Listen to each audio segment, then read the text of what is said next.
Hello दोस्तों, राधे राधे। हम सुनाने जा रहे हैं आप सबको एक बेटा विवाह गीत। कैसे लगे आप सबको कमेंट में ज़रूर बताना। लाइक सब्सक्राइब एंड शेयर कर ज़रूर करना। अगर अच्छा लगे आप सबको कमेंट में ज़रूर बताना।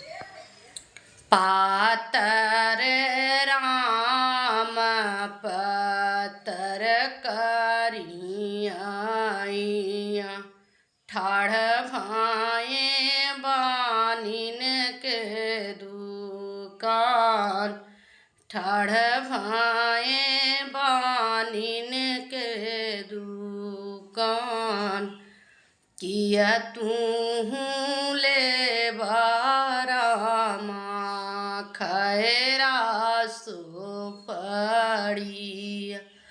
किया हो माघैया ढोली पान। किया हो माघैया ढोली पान। नाही हम लेबै बानिन खैरा सो पड़िया। नाही हो माघैया ढोली पान। नाही हो माघैया ढोली पान। हम तो लेबै बानिन सिर के सेनुरवा। सीता बियाहन जा हम तो लेबै बानिन सिर के सेनुरवा। सीता बियाहन के जा सेनुरा खरीदे पटुक गठियाए।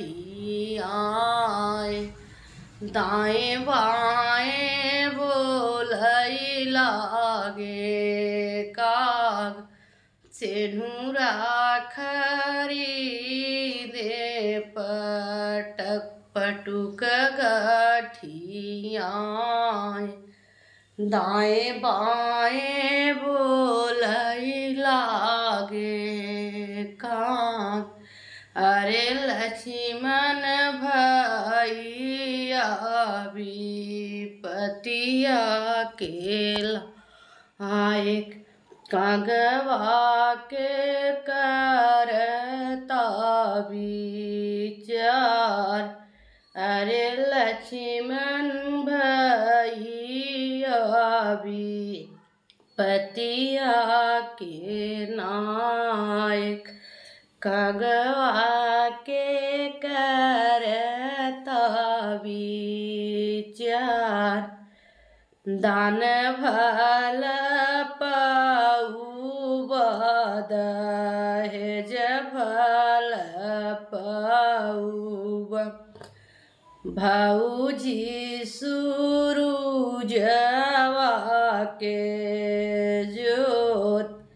दान भल पाऊब दहेज भल पाऊब। भौजी सूरुजुआ के जोत। बरहा बरिस भैया भौजी संगे रहब। तेरहे में लिखावन बास। बरहा बरिस भैया भौजी संगे रहब। तेरहे